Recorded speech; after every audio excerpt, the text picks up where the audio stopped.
Good morning and welcome to a brand new week.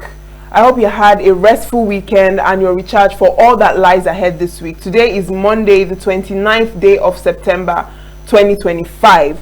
Lillian, good morning. Good morning to you, Jay. It seems that the weekends are never quite long enough. Yes. Just when you start to rest, Monday comes. Yes, it's that tiring. How are you today, Uche? I'm very well, thank you. Yesterday, the world marked World News Day. Yes. I think it's like a reminder for the importance of journalism in global space. Transparency and how important press freedom is. Yeah, I was just imagining how the world would be like without news, or how life would be like without no headlines, no updates, nothing to argue or discuss about. I mean, news is very important and very essential, don't you think? It cannot be overemphasized. Yes, which is why we are here today, to keep the conversations going and to keep you updated. So let's get right into it. You're welcome to Signature Morning on Signature TV. I am Uchenna Chimdi Oluoha. And I am Lillian Wali. Coming up next is our newspaper headlines and review. Stay with us.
Headlines. We'll begin with Vanguard.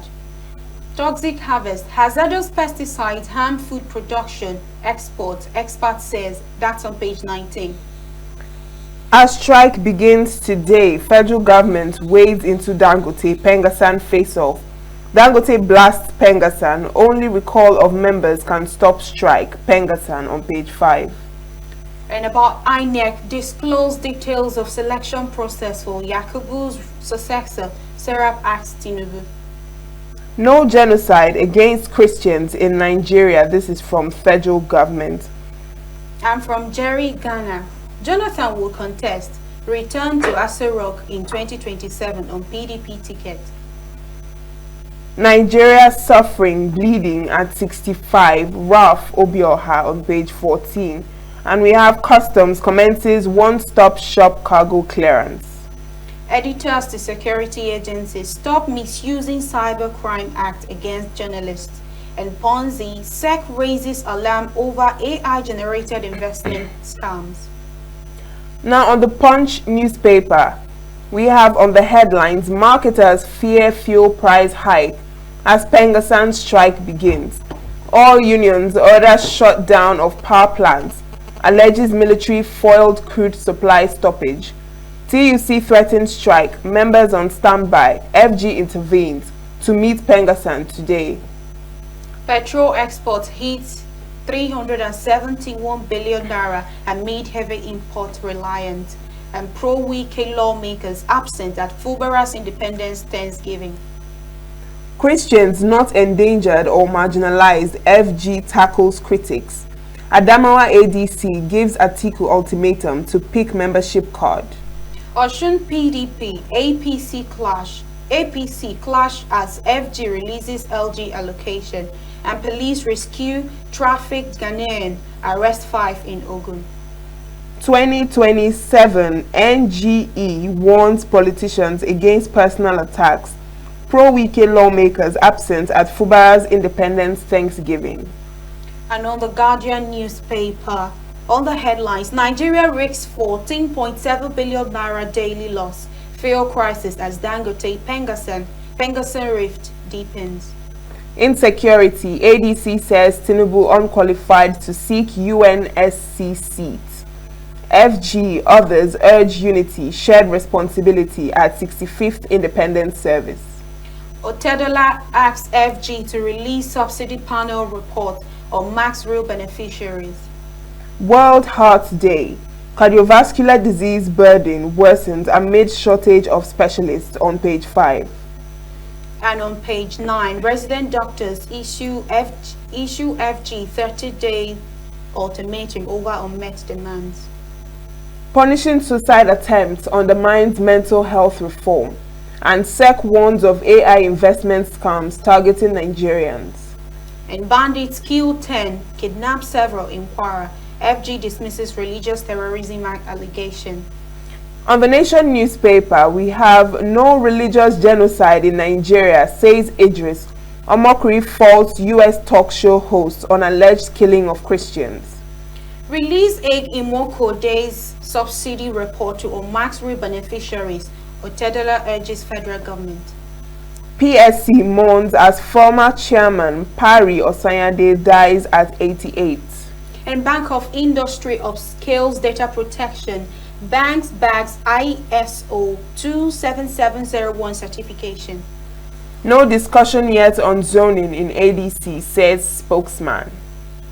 24 states to benefit from AFDB's backing on agric expansion. The ABC of NPC's decision on rates to curb inflation. All right, and that is all we can take on the newspaper headlines this morning, and it's time for our review. We have Chris Maduka, the Oracle, in the studio this morning. Good morning, Chris. Good morning, Uche. Good morning, Lillian. Good morning, Chris. How was your weekend? It was very well, thank you. How was yours? Well, it could be better. Well, thank God for everything. Yes. He said in every situation, give him thanks. You guys are looking bright and early. Welcome to another day on Newspaper Review, Signature TV. We are starting with Vanguard. Vanguard newspaper. Yes. Toxic harvest, hazardous pesticides harm food production. And exports. Yes, and exports. Nigeria do not produce pesticides. Pesticides are produced outside Nigeria. They are imported for us to use to produce our food. And when we use imported pesticide to produce food in Nigeria, it becomes difficult to export them because they become hazardous. In this world of rats, eat rats, who do we believe? Somebody in the world who believe they are monitoring, they are the big brothers, are the ones selling hazardous pesticide to Nigeria. And there is United Nations, and there's a World Health Organization. There are organizations that allow production of hazardous pesticides, and they target it to Africa, Nigeria. And when we finish using it to produce food, they say they cannot export it. And in some cases, you use it to produce. If we are using it to produce food and not export, no problem. Only God will judge. Because in this world, I keep saying, well, you won't be tired anybody who believes that. Anybody will love you more than yourself. Because these some African countries are just pawn in the chessboard of the capitalist, wicked international communities that we have always depended on. They come and confuse us and sign bilateral relations, multilateral, lateral, cross, Pentecost, vertical, all agreements signing with these people, even to import some of these things into our country. We sign. But when we finish using it to produce food, as far as it's going to be export, that's a problem. And there's a rumor going on, and the Federal Ministry of Agriculture has not said anything. I know what this rumor is doing with the grassroots. When it comes to GMO, you have your the species of maize you plant over the years. They come with these pesticides and fertilizers they either import or manufacture locally. You finish using it, but at the end, you might have bounteous, bountiful harvest, but you cannot regenerate. So most of these are going, our agriculturals, of course, it's not only one thing that we are fighting. But when they target agriculture, it's terrorism.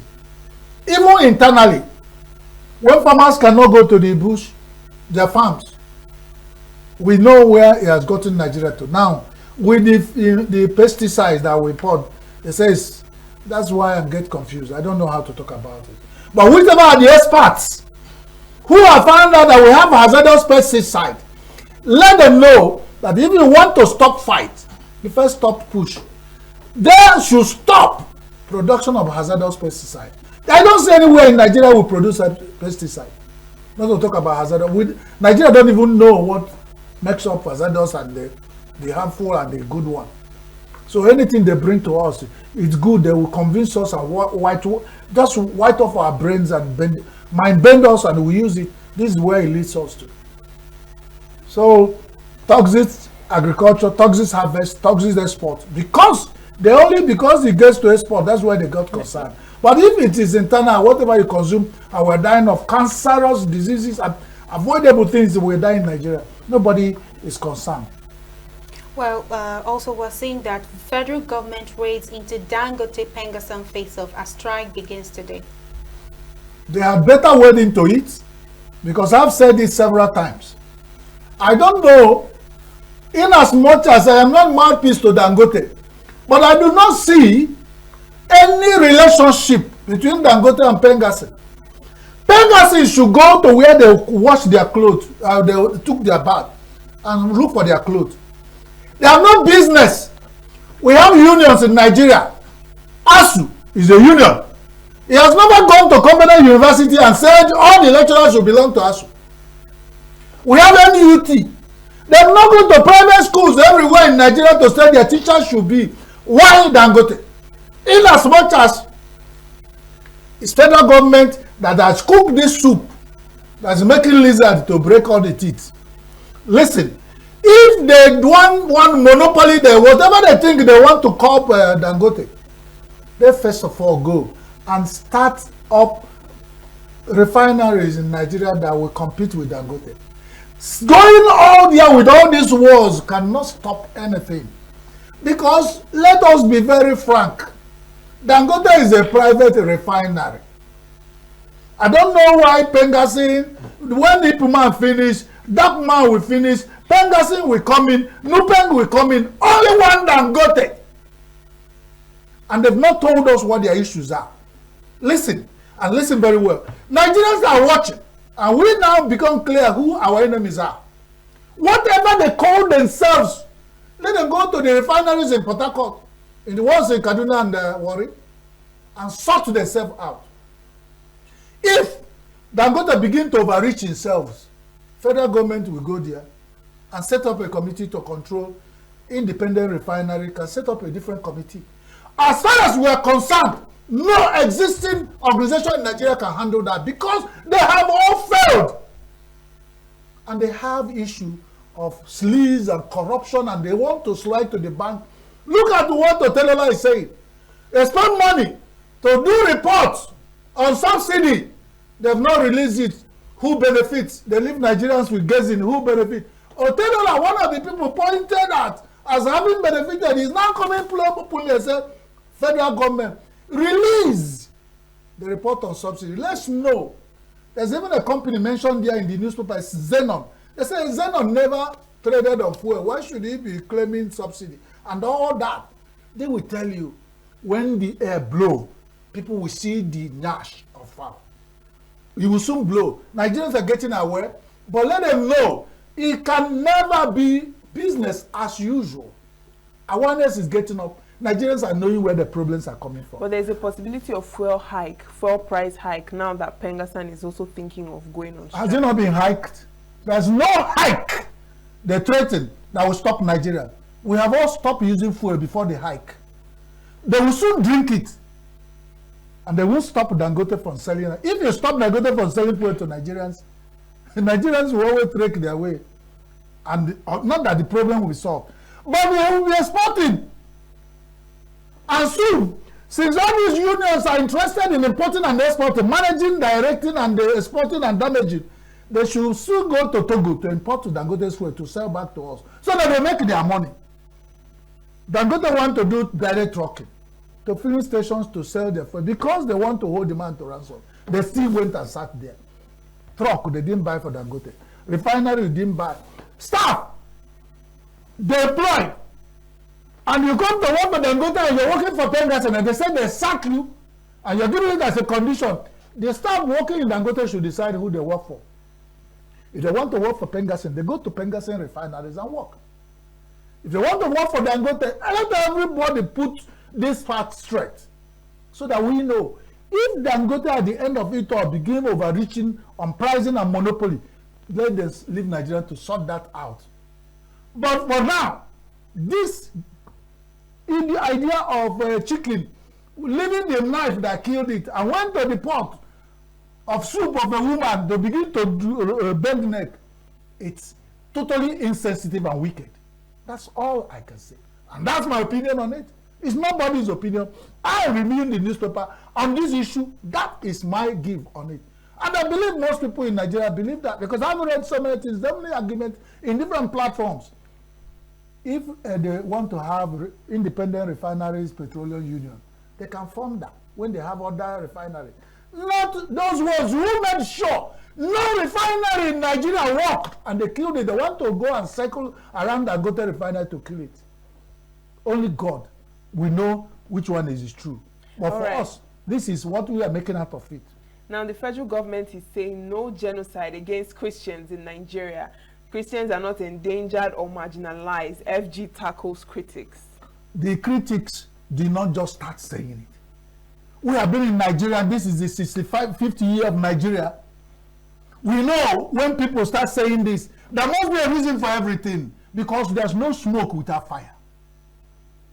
Federal government, like they have defended everything. There are people paid to defend federal government.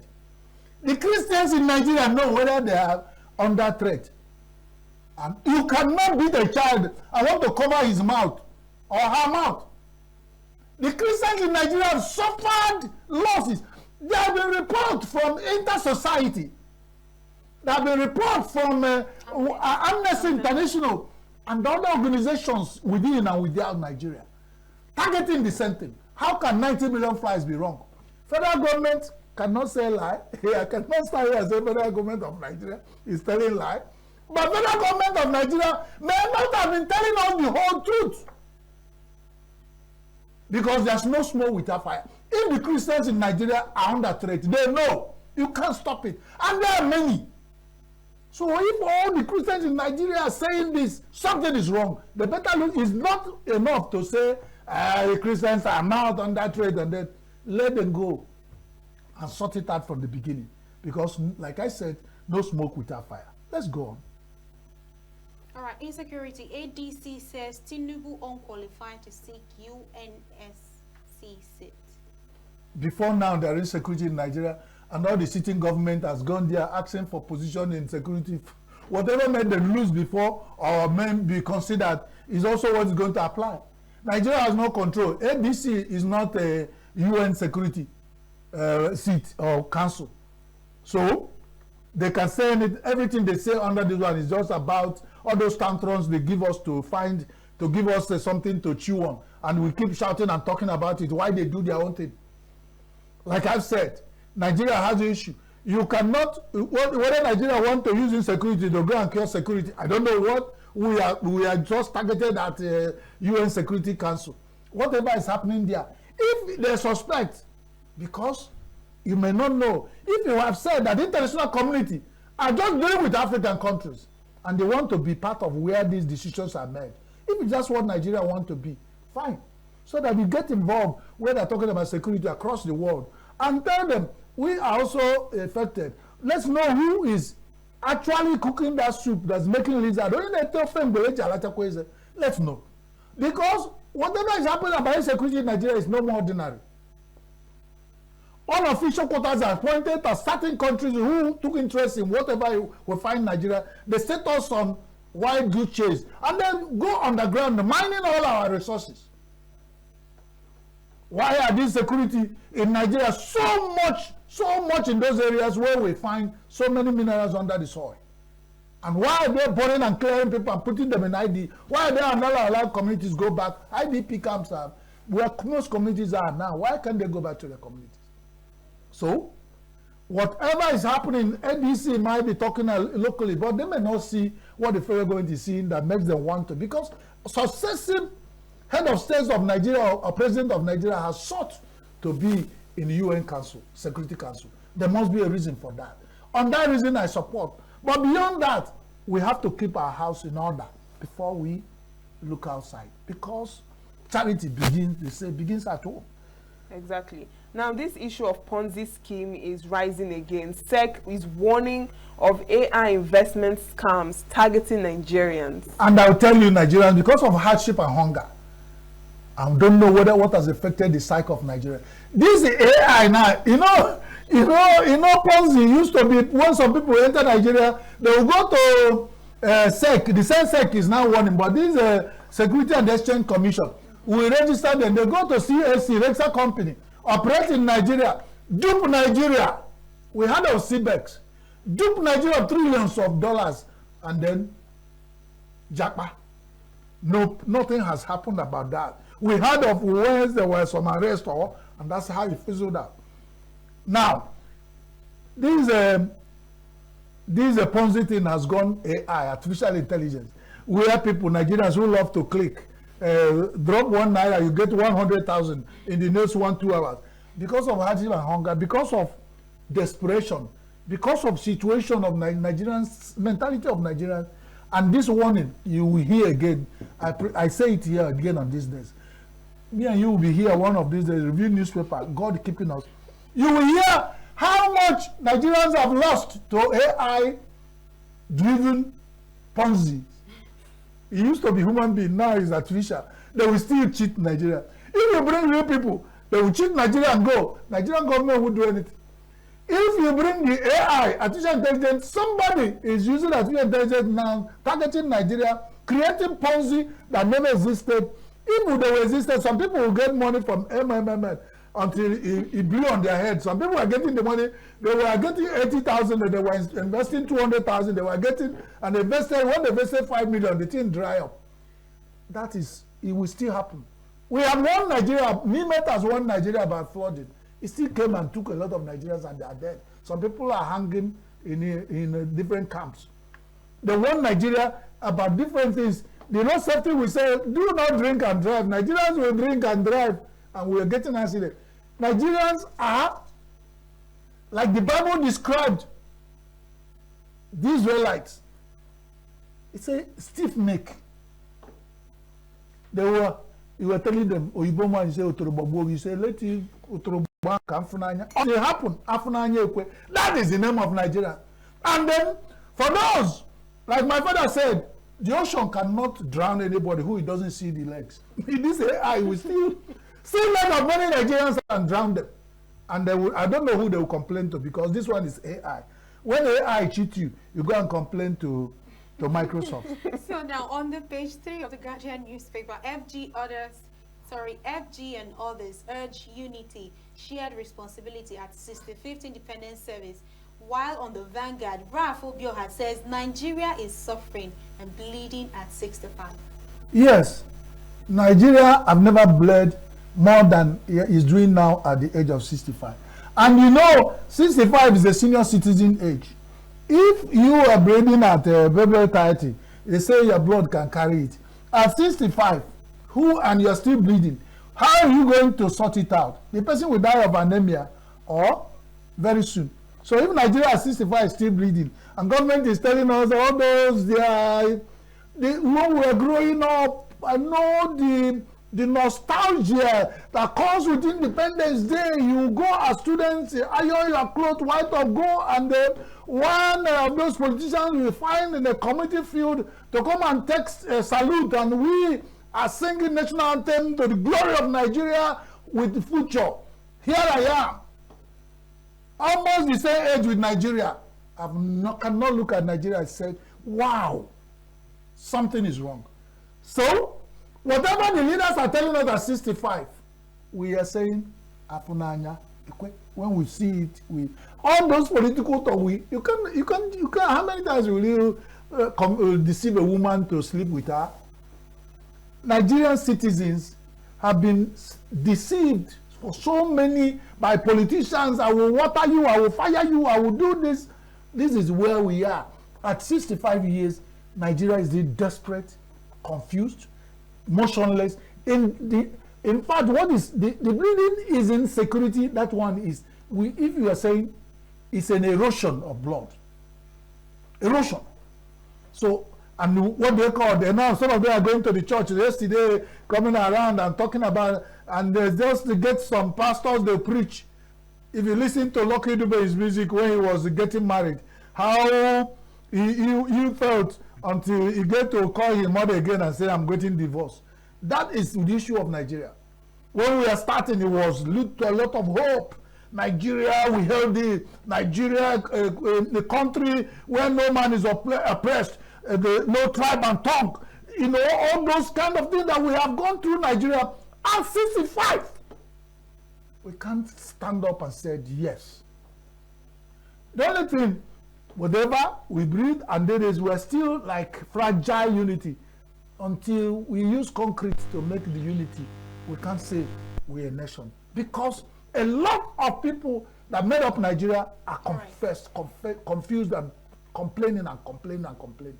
And in no country, no family, we have different units making out that family complaining, and they will come and claim unity. That is fragile unity, I say. Okay, Chris. All right, let's wrap it up. Oh, it is time. Oh, well, Nigeria in next few hours will become 65 years, and we are looking forward to that. Thank God we are still here. God bless the soul of those who have lost and couldn't get to this level with us, God.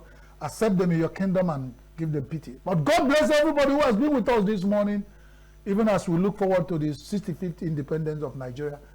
We say, God bless you and God bless everybody. God bless my little angels. And for all of you, remember, God blessing are for those who deserve to be blessed. Exactly. All right. God bless you, Chris. We are always delighted to have you in the studio. Now, let's take a moment. After that, Signature Morning continues.